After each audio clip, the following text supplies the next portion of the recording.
오늘 하나님께서 우리에게 주신 말씀은 창세기 38장 말씀입니다.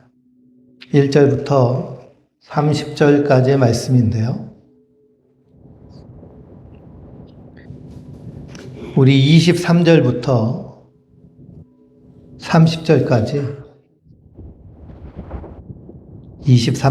30절까지 한 목소리로 같이 읽겠습니다. 유다가 이르되 그로 그것을 가지게 두라. 우리가 부끄러움을 당할까 하노라. 내가 이 염소 새끼를 보냈으나 그대가 그를 찾지 못하였느니라. 석 달쯤 후에 어떤 사람이 유다에게 일러 말하되 내 며느리 다말이 행음하였고 그 행음으로 말미암아 임신하였느니라. 유다가 이르되 그를 끌어내어 불사르라. 여인이 끌려나갈 때에 사람을 보내어 시아버지에게 이르되 이 물건 임자로 말미암아 임신하였나이다. 정하건대 보소서 이 도장과 이 끈과 지팡이가 누구의 것이니까 한지라. 유다가 그것들을 알아보고 이르되 그는 나보다 옳도다. 내가 그를 내 아들 셀라에게 주지 아니하였음이로다 하고 다시는 그를 가까이 하지 아니하였더라. 해산할 때에 보니 쌍태라. 해산할 때에 손이 나오는지라. 산파가 이르되 이는 먼저 나온 자라 하고 홍색 실을 가져다가 그 손에 메었더니 그 손이 뿔을 들으며 그 야후가 나오는지라. 산파가 이르되 내가 어찌하여 터뜨리고 나오느냐 하였으므로 그 이름을 베레스라 불렀고 그의 형 곧 손에 홍색 실 있는 자가 뒤에 나오니 그의 이름을 세라라 불렀더라. 아멘. 할렐루야. 하나님께서 주시는 은혜와 평강이 우리 성도님들 위해 충만하시기를 주님의 이름으로 축원드립니다. 오늘 창세기 38장 말씀을 통해서 그가 나보다 옳도다 라는 제목으로 함께 은혜를 나누도록 하겠습니다. 오늘 말씀 쭉 읽으시면서 어떤 마음이 드셨나요? 좀 불편하신 분이 계실 수도 있습니다. 왜냐? 며느리와 시아버지 사이에서 아이가 태어난 이야기이기 때문입니다. 우리가 37장에서 요셉이라는 위대한 신앙의 인물이 형들에게 팔려나가는 이야기를 함께 나눴는데요. 그 중간에 이 38장 불편한 이야기가 끼어 있습니다. 우리는 이 말씀을 보면서 왜 성경은 이런 이야기를 굳이 기록했을까 생각해 볼 필요가 있습니다. 마틴 루터는요, 이 질문에 이렇게 답합니다. 성령께서 이런 수치스러운 사건을 기록하게 하신 것은 아무도 자신의 의로움과 지혜를 자랑하지 못하게 하시고 동시에 자신의 죄로 인해 절망하지도 않게 하시기 위함이다 라고 이 말씀을 통해서 풀이했습니다. 그래서 성경은 인간의 수치를 숨기거나 가리지 않습니다. 어제가 8.15 광복절이었고요. 81주년이 됐습니다. 이 한반도가 이 제국주의 열강에 의해서 그리고 일제에 의해서 나라를 뺏기고 그리고 되찾는 과정, 그 과정 가운데 우리가 맞이한 것이 8.15 광복이죠. 그 과정 가운데 기독교의 역할은 참 중요했고요. 그리고 그 기독교의 중요한 역할 덕분에 이 땅에 교회들이 마을마다 동네마다 세워진 줄 믿습니다. 그래서 구한말 나라가 어려움에 있고 정말 가난하게 못 사는 그런 때에 선교사들이 이 땅에 와서 복음을 전하면서 학교를 세우고 병원을 세우고 그래서 서구의 문명 발달된 교육을 시작한 것이 교회가 선교사들이 시작한 일입니다. 어떤 사람들은 일제가 이 조선을 문명화시켰다, 발전시켰다라고 얘기하는데요. 그거는 완전히 날조된 거짓입니다. 거기에 동조하는 뉴라이트라고 하는 사람들이 교회 안에서 소리를 치는데요. 그런 말도 안 되는 공간에 우리가 속아 넘어가서는 안 됩니다. 역사는 분명합니다. 선교사들이 이 땅에 일본이 나라를 빼앗으려고 할 때 수많은 선교사들이 나라의 독립을 위해서 자기의 생명도 아끼지 않는 그것을 또한 사명으로 여긴 분들이 참으로 많습니다. 그래서 헤이그의 이준 열사 같은 분들은 다 우리 감리교회 상동교회 MS 선교회 청년회 소속으로, 그래서 그곳에 상동교회 성도들이 그 남대문 시장에 장사하는 분들이거든요. 그 돈을 모아서 그래서 헤이그에 특사로 보내고 나라에 독립국이 있다는 것을 알리고 하는 일들을 목숨을 걸고 했습니다. 3.1 운동의 주역도요, 한국의 교회였고, 특히 감리교회, 유관순 열사 같은 분은 우리 감리교회 청년 소속입니다. 또 3.1 운동 이후에 상해 임시정부, 그리고 만주로 올라가서 광복 독립군 운동을 한 사람들 다 기독교인들입니다. 그러니 8.15 광복을 맞는 우리 그리스도인들은 분명한 역사의식을 가지고 좀 더 자부심을 가질 필요가 있습니다. 근데 이렇게 빛이 있는가 하면 반면에 음이 있죠. 그러니 한국 땅에서 친일을 하며 일제에 항복한 기독교의 세력들도 분명히 있습니다.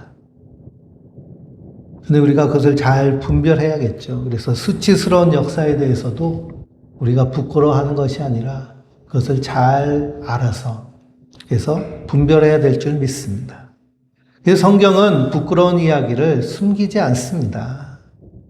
그것은 수치로운 사건을 기록한 것은 아무도 자신의 의로움과 지혜를 자랑하지 못하게 하시고 자기의 죄로 인하여 또한 절망하지도 않게 하시려는 하나님의 은혜인 줄 믿습니다.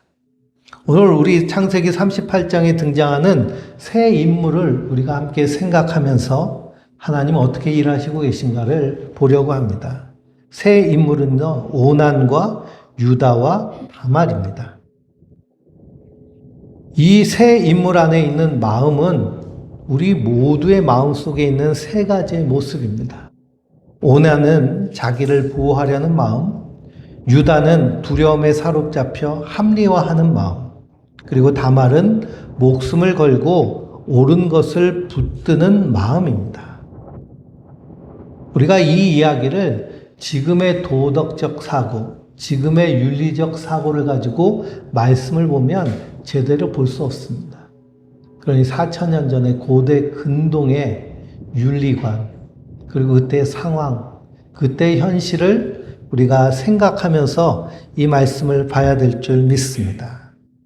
그래서 하나님께서 지으신 인간의 마음이 어떻게 작동하고 있는지, 또 성경이 말하는 죄와 은혜가 얼마나 정확하게 우리의 실존을 짚어내고 있는지 오늘 말씀을 통해 함께 나눌 수 있습니다. 먼저 오난이라는 자가 있습니다. 유다는 가나안 여인 수아 사이에서 엘과 오난과 셀라 세 아들을 낳습니다.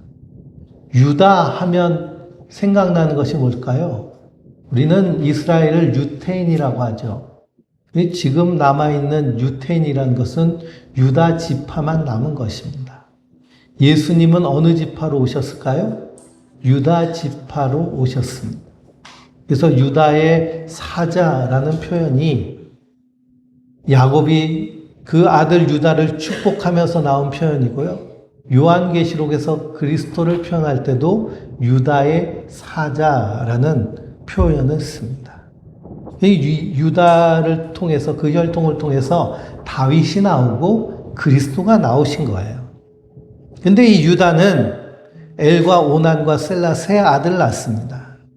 근데 장자 엘이 다말과 결혼하였지만 여호와 보시기에 악함으로 죽었어요. 그럼 하나님 보시기에 악하여서 죽는 죽음이란 어떤 죽음일까요? 성경을 통틀어 보면요, 대표적인 것이 우상숭배. 가나안 여인과 결혼하였기 때문에 유다가 우상숭배일 수도 있고요. 또 도덕적 해이. 가나안의 문화는 성적으로 타락할 수 있기 때문에 그렇습니다. 그래서 하나님 보시기에 악하여서 죽었어요. 그러니 다말은 과부가 됐습니다. 근데 고대에는 계대 결혼법이라는 것이 있어요. 이걸 수혼법이라고 하는데요.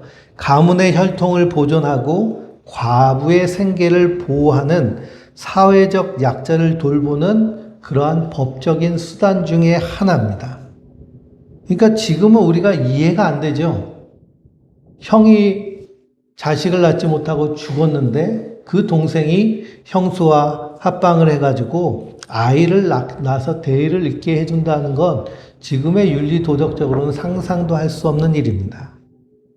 근데 그 당시에는 이것이 가문의 혈통을 보존해주고 또 여인이 혼자 고대 사회는 도저히 살 수 없기 때문에 생계를 보호해주는 수단이에요.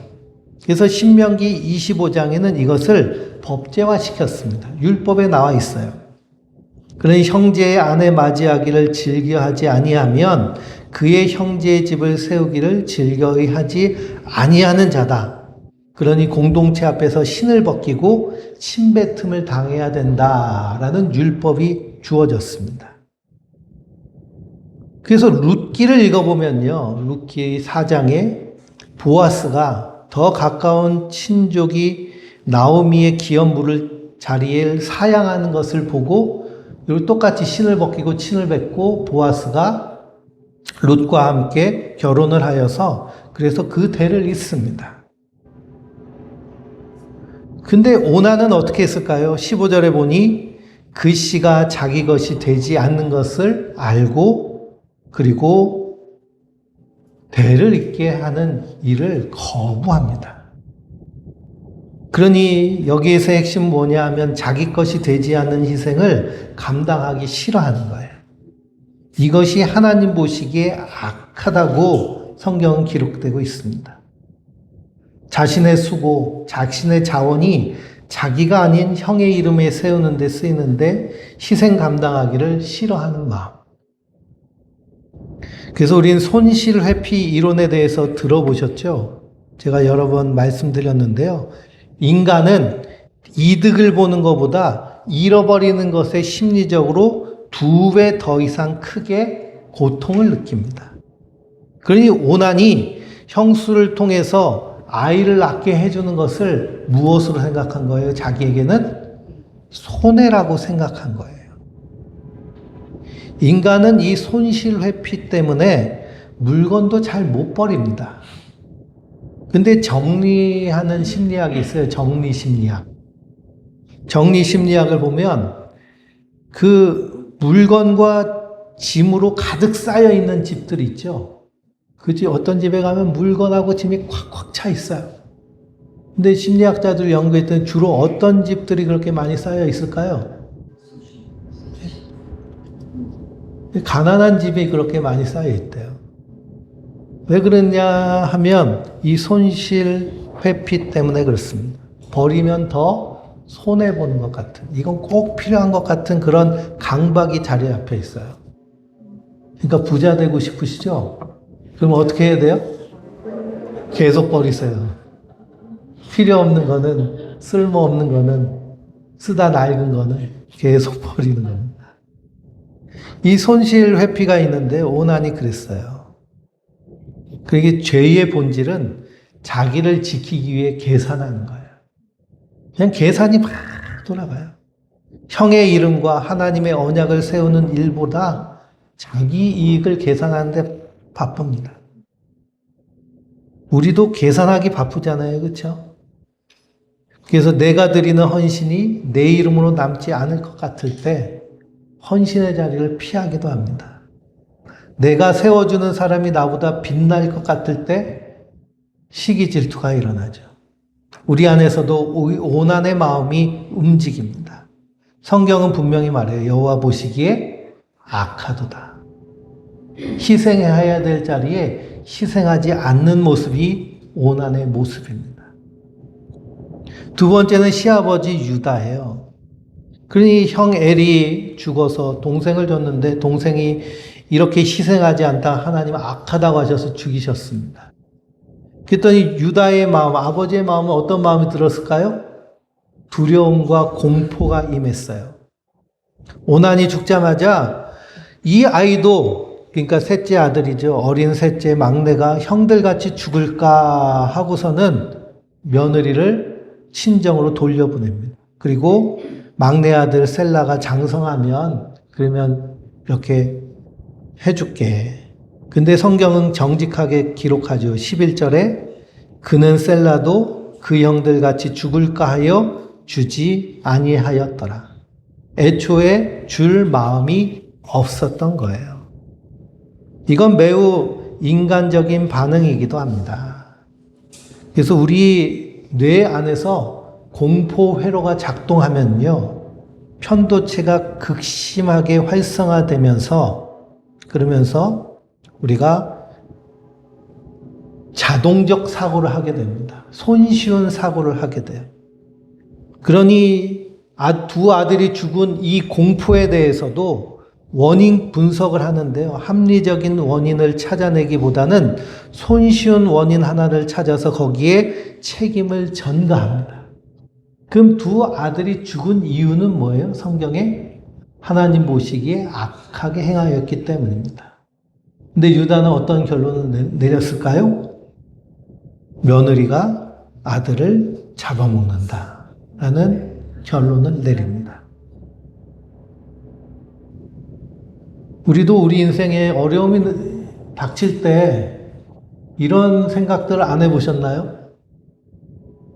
그런 생각들 충분히 할 수 있습니다.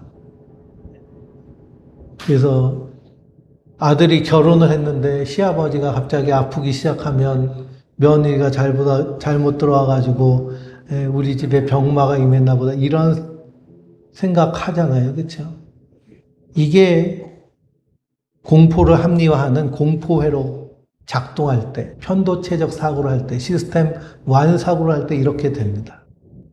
우리가 밤마다 감사하는 이유는 뭐냐 하면 우리가 감사하잖아요. 그러면 이런 공포회로가 작동하지 않습니다. 멈춰버려요. 그래서 잘못된 생각을 하지 않게 됩니다.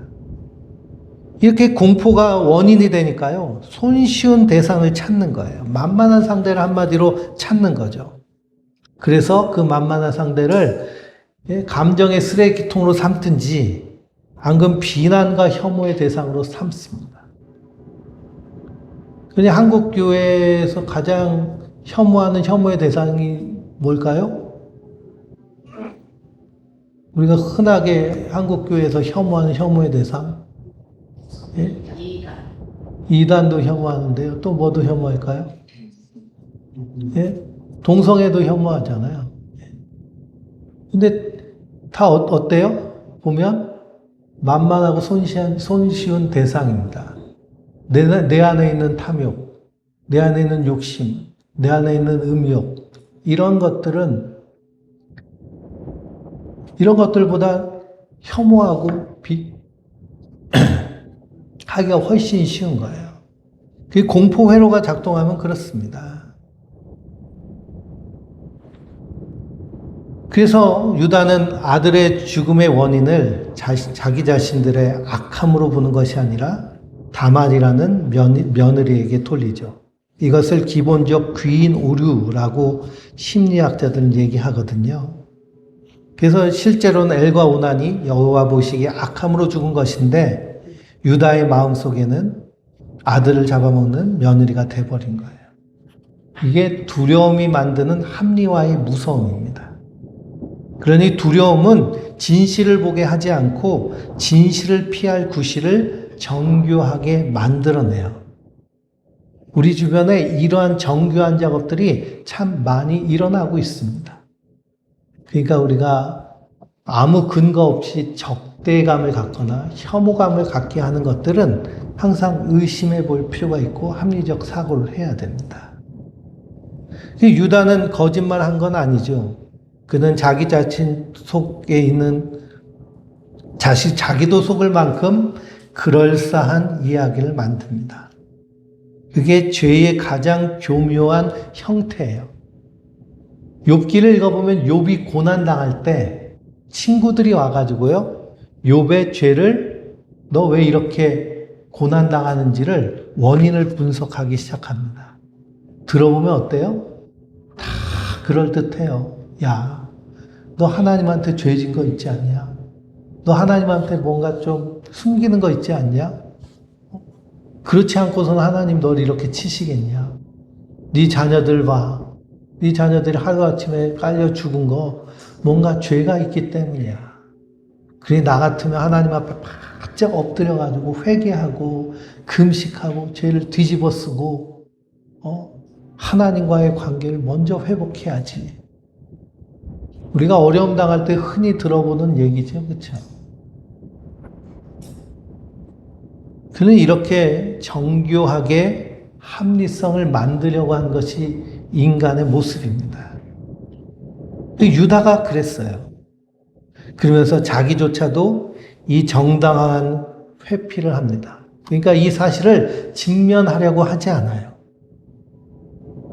근데 다말이 나옵니다. 다말은 생명을 건 언약의 증명이에요. 우리가 다말을 욕심쟁이, 음탕한 여인, 성적인 대상으로 생각하면 그건 잘못된 생각입니다. 다말은 희생의 대표적인 모습이에요. 시간이 흘러 셀라가 장성했지만 자신에게 주어지지 않는다는 것을 안 다말은 유다가 양털을 깎는 축제에 참여했다는 소식을 듣고 과부의 옷을 벗고 창녀의 옷을 입은 채 길목에 앉습니다. 유다가 그를 알아보지 못하고 관계를 맺고 담보로 인장과 그 끈과 그리고 지팡이를 맡기죠. 그리고 나서 다말이 임신한 사실이 알려지자 유다는 서슴없이 어떻게 하나요? 그를 끌어내려 불사르라 라고 합니다. 그때 다말은 어떻게 하나요? 이 물건 임자로 인하여 내가 임신하였다. 청하건대 보소서 이 인장과 끈과 지팡이가 누구의 것인지 보소서라고 얘기합니다. 이것은 단순한 자기 변호가 아니에요. 그래서 종교개혁자들이 쓴 성경 주석이 독일 성서교회 공회 성경 주석인데요. 그 주석에는 어떻게 얘기하고 있느냐면 다말은 후손을 얻을 자신의 권리만이 아니라 죽은 남편의 이름, 명예와 유다 가문의 언약적 정체성을 지키기 위해 자기의 명예와 생명을 걸었다라고 얘기합니다. 그러니까 다말이 한 행위는 어떤 행위일까요? 희생하는 행위예요. 자기를 죽음으로 몰아넣어서 자기를 비참함으로 몰아넣어서 그래서 하나님의 언약을 이어가려는 행위입니다. 이런 다말의 행동은 자기 본능을 거스리는 행동이에요. 그래서 이런 행동이 가능한 것은 공감과 이타가 그 마음 가운데 가득하기 때문에 그렇습니다. 그리고 우리 뇌에는요, 이 공감과 이타적인 삶을 살게 하는 부분이 있어요. 그 편도체 바로 위에 있는 부분인데요.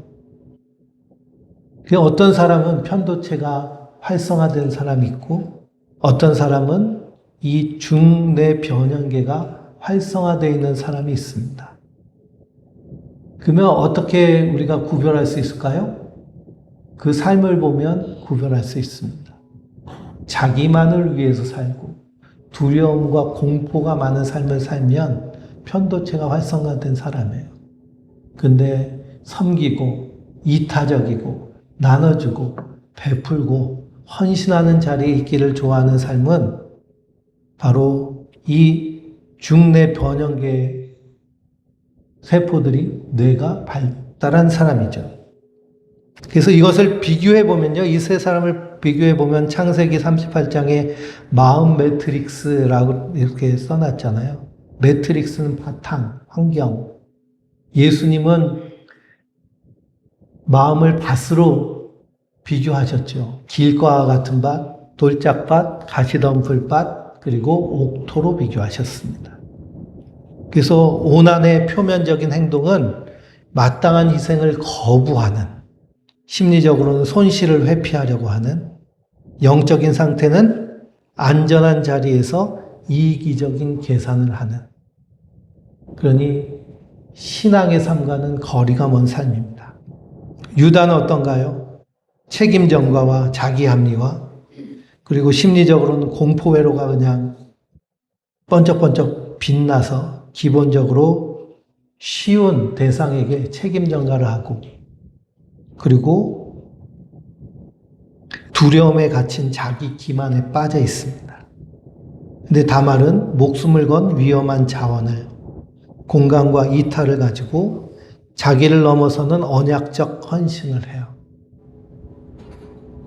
그러니 내면 소통의 관점에 보면 누가 긍정적 내면 소통을 하고 있는 걸까요?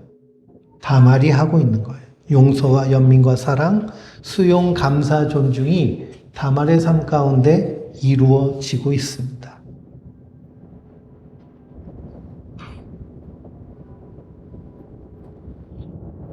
우리가 여기서 성경이 다말을 정죄하지 않는 이유를 분명히 알 수 있습니다. 성경은 행위의 표현이 아니라 그 행위 뒤에 있는 마음의 방향을 보는 거예요. 예수님도 산상수훈의 말씀에서 간음에 대해서, 그리고 관계에 대해서, 그리고 살인에 대해서 비유하십니다. 여자를 보고 마음속에 음욕을 품은 자는 이미 간음하였느니라. 형제를 향하여 마음속에 미움을 품는 자는 이미 미움한 것이고요. 형제를 마음속에 죽이려고 하는 마음을 품은 자는 이미 살인하였느니라 라고 합니다. 그러니 예수님은 율법을 더 강화시키신 분이에요.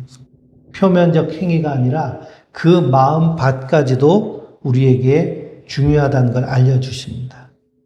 성경도 마찬가지예요. 다말이 한 행위는 충분히 비난받고 그리고 불타 죽을 수 있는 행위입니다. 그러나 성경은, 하나님은 다말을 정죄하지 않아요. 왜 그러냐? 더 큰 희생이 그 안에 담겨져 있기 때문입니다. 38장 말씀에 절정이 되는 말씀은 26절 말씀입니다. 같이 읽어볼까요? 26절입니다. 유다가 그것들 알아보고 이르되 그는 나보다 옳도다. 내가 그를 내 아들 셀라에게 주지 아니하였음이로다 하고 다시는 그를 가까이 하지 아니하였더라 라고 합니다. 그는 나보다 옳도다 라고 얘기해요. 그는 나보다 옳도다. 이것은 유다는 자신의 죄를 직면하였을 때 나오는 표현입니다. 수치심과 죄책감에 대해서 구별하는 연구를 한 심리학자가 있습니다. 수치심과 죄책감, 죄에 대한 책임감. 이 수치심은 나는 나쁜 사람이야 라고 하는 정체성에 대한 판단입니다. 정체성을 나는 나쁜 사람으로 잡아버리면, 그러면 어떤 반응이 일어나느냐 하면 숨겨요. 부인하고 또 죄를 타인에게 전가하고 비난합니다. 그러니 자기가 잘못했는데 막 숨기고 부인하고 타인에게 비방하고 하는 사람들은 어디에 빠진 거예요? 수치심에 빠진 거예요. 아담과 하와가 선악과를 처음 먹었을 때 들어온 감정이 뭘까요? 수치심이에요. 그들이 벗은 줄 알고 부끄러워. 그래서 하기 시작한 게 뭘까요? 자기 몸을 가리기 시작해요. 근데 하나님이 아담과 하와를 찾아오시잖아요. 아담아, 어디 있느냐? 왜 그러고 있냐?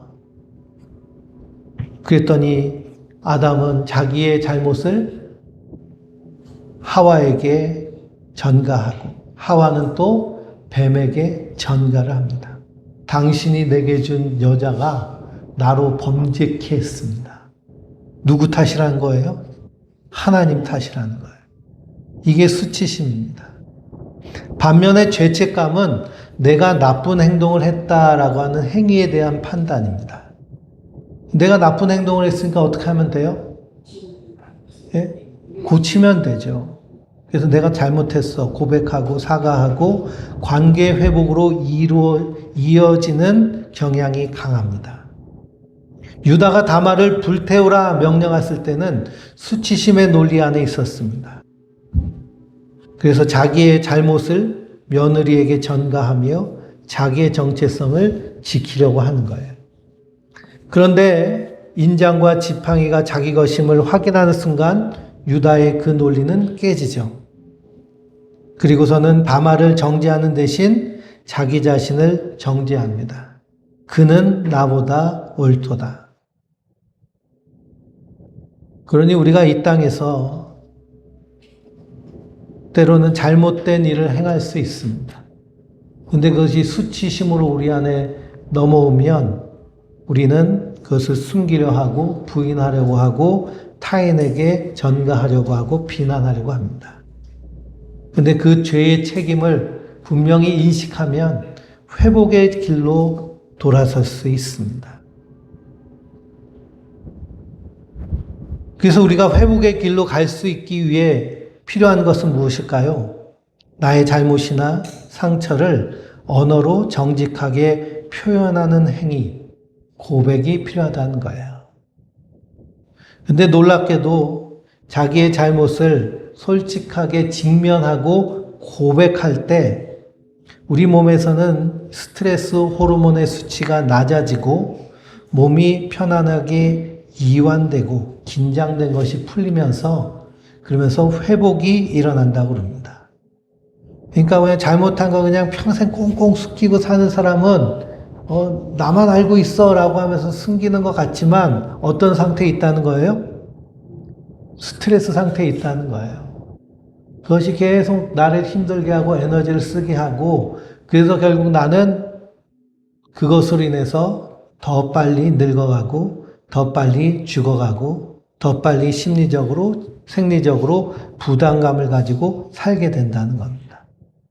근데 유다가 다말을 향해서 그는 나보다 옳도다 말한 그 순간 단지 도덕적 인정이 아니라 오랫동안 갇혀 있었던 두려움과 그리고 그 공포의 감옥에서 벗어나게 된 순간이에요. 그리고서 그의 삶의 방향이 바뀌게 되는 줄 믿습니다. 그러니 우리가 무엇이 좋은가는 분명히 알 수 있죠. 근데 여기서 우리는 이 본문이 왜 요셉의 이야기 한복판에 삽입되어 있는지를 이해하게 되는데요. 창세기 37장에서는 유다가 요셉을 노예로 팔자고 제안합니다. 그러니까 형들이 여기 꿈꾸는 자가 오는도다 해가지고 막 잡아가지고 구덩이 속에 쳐넣었잖아요. 그래서 이제 거기서 빠져 굶어 죽든지 물이 차서 죽든지 그냥 죽게 내버려 두려고 했는데 유다가 노예로 팔자고 그랬어요. 형제를 피 흘리는 것보다는 파는 편이 낫다. 이게 결국 눈앞의 손해를 피하려고 하는 자기 보호 행위였습니다. 근데 38장에 유다와 다멜 사이에 이런 문제를 통해서 자기의 실패를 직면하게 돼요.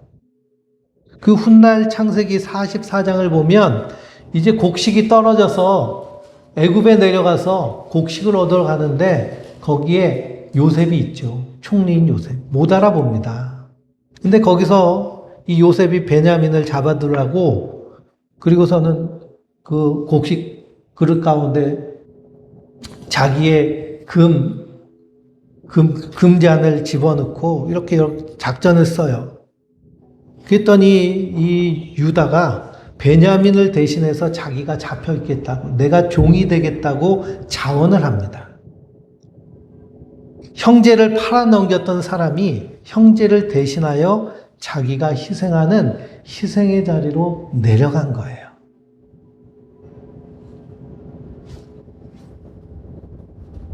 이것은 다말이 자기 목숨을 걸고 유대의 가문의 대를 잇고자 했던 이 고통 속에서 유다는 야곱에게 언약하신 하나님의 신실하심을 보게 된 겁니다. 다말은 유다 자신의 허물과 수치를 대신 짊어졌고요. 그래서 유다는 결국 희생의 자리로 내려갈 수 있는 그 길이 열리게 된 거예요. 만약 이 사건이 있지 않았다면 유다가 이 사자로서 하나님의 언약을 이루어갈 다윗과 그리스도까지로 이어지는 그 계보를 이을 수 있는 준비가 되지 않습니다. 근데 하나님이 앞서서 이 일을 이루신 줄 믿습니다. 그래서 유다로 하여금 하나님의 언약을 붙잡고 희생의 자리로 내려가도록 하나님께서 일하신 거예요. 그러지 않았다면 유다는 여전히 두려움과 자기 기만 속에서 살았을 겁니다. 근데 이 다말을 통해서 직면하게 되고요. 그리고 자기를 폭로하게 되는 거예요. 다말이 낳은 쌍둥이 중에 베레스는 룻기 4장 12절 보면 보아스와 룻의 결혼을 축복하는 자리에 등장합니다. 여호와께서 내 집이 다말이 유다에게 낳아준 베레스의 집과 같게 하시기를 원하노라 라고 축복을 해요. 그 다말이라는 이름은 수치스러운 이름이 아니에요. 이스라엘에게는. 희생과 헌신의 이름, 하나님의 언약을 이루는 복의 근원으로 자리 잡고 있습니다. 뿐만 아니라 마태복음 1장은 뭐가 나올까요? 예수님의 족보가 나와요. 근데 예수님의 족보에 처음 나온 여인의 이름이 뭘까요?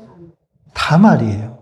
유다는 다말에게서 베레스와 세라를 낳고 예수님의 족보에 기록된 4명의 여인 중에 한 명이 바로 다말입니다. 그러니 메시아의 족보에 다 기록되어 있어요. 이는 예수님께서 흠없는 혈통을 통해서가 아니라 실패하고 두려워하고 자기를 속이던 사람들, 그리고 그들을 위해 희생하고 헌신하는 자기의 십자가를 진 그 여인을 통해서 이 땅에 오셨다는 것을 우리에게 분명히 보여주신 줄 믿습니다. 창세기 49장 10절은 야곱이 유다를 축복하면서 주가 떠나지 아니하며 실로가 오시기까지 영원하리라 라고 예언을 합니다. 그건 뭐냐면 유다 지파를 통해서 왕이 오신다는 거예요. 그 왕이 누굴까요? 바로 예수 그리스도신 줄 믿습니다. 우리 안에 이 오난의 자기보호, 유다의 두려움과 합리화 다 있습니다. 그것을 계속 우리가 숨기고 가리면 어떻게 될까요? 우리 자신을 더 무겁게 만들어요. 근데 고백하는 것은 우리를 자유롭게 합니다. 그는 나보다 옳도다. 로마서 5장 8절은 우리가 아직 죄인 되었을 때에 그리스도께서 우리를 위해 죽으셨느니라. 다말이 유다보다 먼저 옳았던 것처럼 그리스도께서 우리가 옳아지기 전에 먼저 우리를 위해 자신을 내어주셨어요. 그래서 우리가 아직 죄인 되었지만 그리스도의 십자가의 은혜로 하나님의 백성으로 죄 없이 깨끗함을 받은 의로운 자로 인정함을 받은 자로 불러주신 줄 믿습니다. 그러니 우리 안에 자기보호, 두려움, 변명을 다 십자가 앞에 내려놓고 진리가 너희를 자유케 하리라. 우리가 이 땅에서 우리의 연약함을 직면하고 하나님 앞에 또 우리 공동체 앞에 자신 있게 고백할 때 그 안에서 자유함과 평안함이 임하게 되는 줄 믿습니다. 그러니 다말은 이 하나님의 언약을 잇기 위해 희생하고 헌신의 모습이기 때문에 예수님의 족보에까지 기록되어 있습니다. 우리도 이 하나님의 언약의 역사 안에 내가 있다는 사실을 기억하고 하나님 말씀을 붙잡고 풍성하게 승리하는 하나님의 사람들 되시길 주님의 이름으로 축원드립니다.